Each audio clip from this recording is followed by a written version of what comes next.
I would like to introduce our first guest, a little welcome speech happening from our own, GamingMalta's own, Ivan Filletti. Applaud.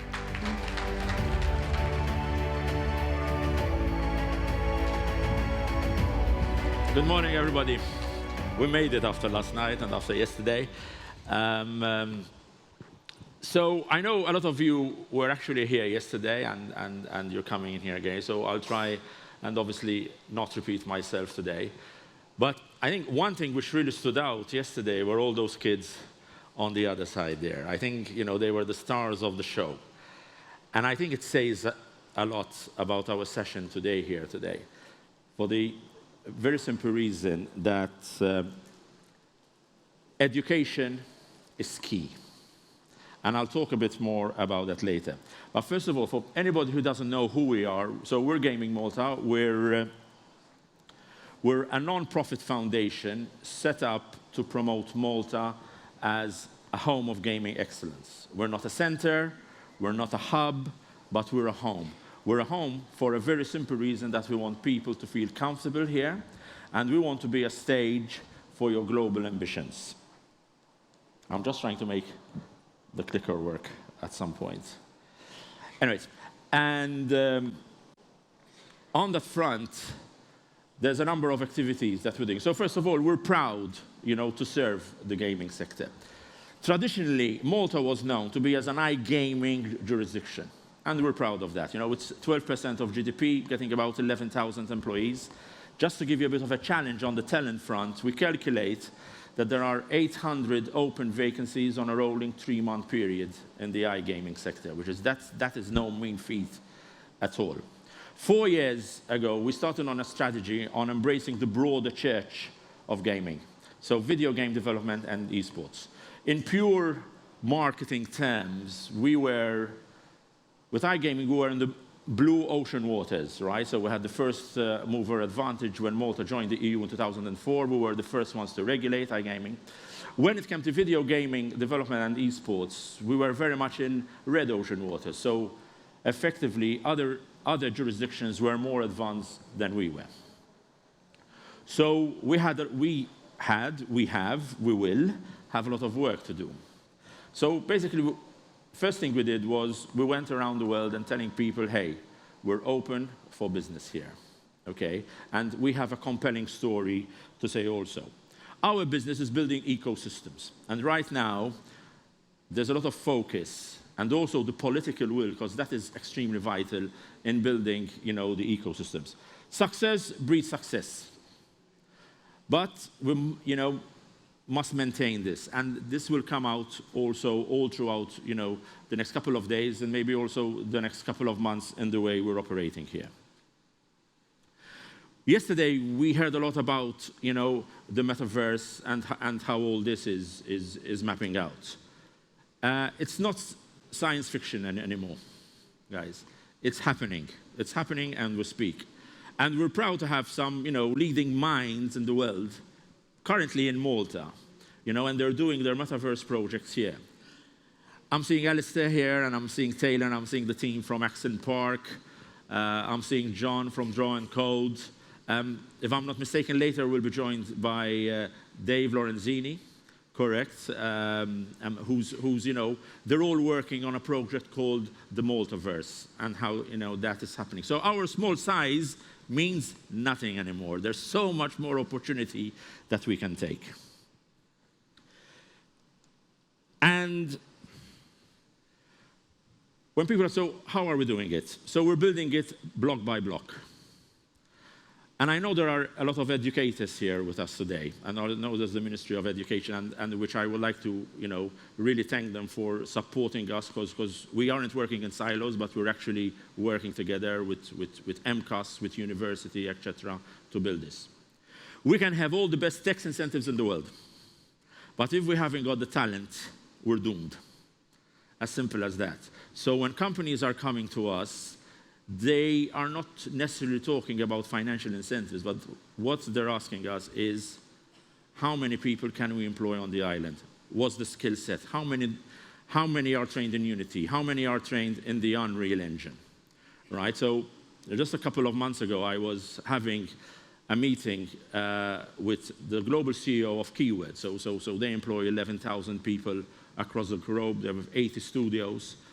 And when I first met the CEO, I was all prepared, with all, the financial initiatives and all that. He said, tell me what you're doing with Unity.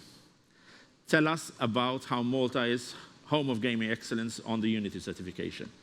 How many people can we employ there with that qualification? And that's all, struck a note to us, okay? Because that's a real priority. Safe to say that Keywords will be relocating 2 of the studios to the island, and so we've made it official also in August, and also there'll be a recruitment drive along those sides. But also there's a lot of local talent here. Okay, I'm seeing Anthony from Flying Squirrel, some great stories, guys, so listen to them. These guys were the pioneers before I joined the gaming sector, and they've built up their mobile game studios or video game studios from scratch, okay, when maybe people weren't actually looking at them, at what they were doing. So, building and nurturing talent and the incentives and all that. As I told you, so it isn't a pipe dream anymore. The results, we are achieving results, but we're also very humble in saying that we need to learn also. And that's why we like these, thought leadership sessions, and that's why we invited so many international key speakers to come here. What we're doing with Unity basically is we've trained a number of lecturers across university and MCAS to be academically accredited in Unity, right? Which will give us the opportunity to have 400 students qualified in Unity over the next 2 academic years. We've also built a 700 square meter incubator space in Basecamp in Zaytoun, where our offices are, a super top-notch facility, which will also be open for hot desking also.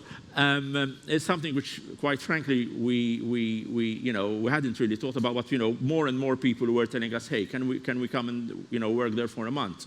And start working with the teams and developing there. And Basecamp will not only provide a great space subsidized by us as a working space, but also it creates that kind of engagement. Yesterday there was John here, who's running a studio called Amazing Geeks, which is owned by Voodoo. And that's exactly what he was saying. He was saying the fact that I'm there and that I can talk to other people within the other studios there, it forms a level of engagement and collaboration. I welcome also John from Draw and Code here. So why I'm showing the slide? Because there's Immersive Tech, VR, AR, etc. So all this convergence of technology is coming to fruition across gaming. And we're taking a step ahead. So John has partially relocated his studio from Liverpool to Malta, and R&D will be done on the island in Immersive Tech. They're invested by a major gaming operator called Entain. There's some interesting projects going on there. They're also hiring at the moment, as we had yesterday. They're hiring in Malta. I don't need to go into the Unity numbers, but this is how big. It shows also how big the industry is and the skills which are required. This is very much, I like to keep this in my office also, because this reminds me of why we go to work with that extra, pace in our work, in our step. Develop existing talents, ideas, startups, and companies, create a strong, sustainable talent pipeline, and attract new talent, startups, and businesses. And this is what we need to think of every single day. We need to make this work. Those kids out there are telling us. We've had studio veterans out there, and I mean real studio veterans who have worked in studios they worked for Electronic Arts, they worked for Sony, they worked for some of the major guys, and they're out there, and they're impressed with Maltese students of 8 years old asking them about what software to use to design games, how can I learn that? And I say this genuinely, guys. Honestly, I say this genuinely. They're super impressed with what they are seeing. One of them told me, I've never seen this in any other conferences which we've been, and the way that there's the interest from this young talent. But we need to catch them young. We need to catch them young at this age. Esports. There'll be a lot of talk about esports today. Okay, also, so massive industry. It's low-hanging fruit for Malta. As simple as that. It's low-hanging fruit for Malta. We are a great tourist destination. We've got beautiful weather. We've got great heritage sites. And you say, why does heritage work on esports? Because they build content. And the players and their teams, they build content on social media. And this provides, Malta provides an ideal backdrop for them. Just to give you an example, recently we had the ESL Pro League season, which I'll come to it a bit later on. The top CSGO player there had 800,000 followers on Twitter. 800,000, which is no joke. So when you get these guys, you're also getting influencers. And they live for about 2 months on the island. So we did a deal with ESL, the world's largest tournament organizer. They're here for the next 3 years. So the ESL Pro League seasons will be in Malta for the next 3 years. Okay. We've had, and it's important because it's young, it's global, it's digital, it's increasingly diverse. It's how young people are consuming entertainment today. One of the esports teams which came to Malta, they have an organization, they've got 300 employees. That's no joke. We're an esports team, so they've got their managers, they've got their psychologists, they've got their nutritionists, and all that, and all the merchandising and marketing teams around them. And the world is noticing, right? So recently, this is an article which appeared on Forbes Magazine. It wasn't paid for. They saw what ESL were doing here. They came to us, and you know, they wanted to capture what Malta is doing here as an island. And when you see this, you know, for a very small island, I think we're making, you know, friends in the right places. Me, the European island that wants to be the world's esports capital. Yes, that's true. That's our ambition. So we're building the ecosystem around there. You see a lot of esports companies out there. Please engage with them. Most of them are Maltese. Okay, so they're building us from there. Some of the guys left MCAST and started off their own esports operations, and they're running tournaments, etc. And esports, and for all the educators here also, esports creates a new ecosystem for us and talent skills, right? So it's not just about players, it's not just about playing, but rather it's broadcasting, marketing, all of that, which is extremely vital for us. We're in good company. So the ESL Pro League season, it's us, the US Air Force, Intel, DHL. You know, it's not bad being in the company with these guys. One little number statistic, the final which was held in Malta, the ESL Pro League season just a couple of weeks ago, had 500,000 concurrent viewers watching it. I'll say that again, 500,000.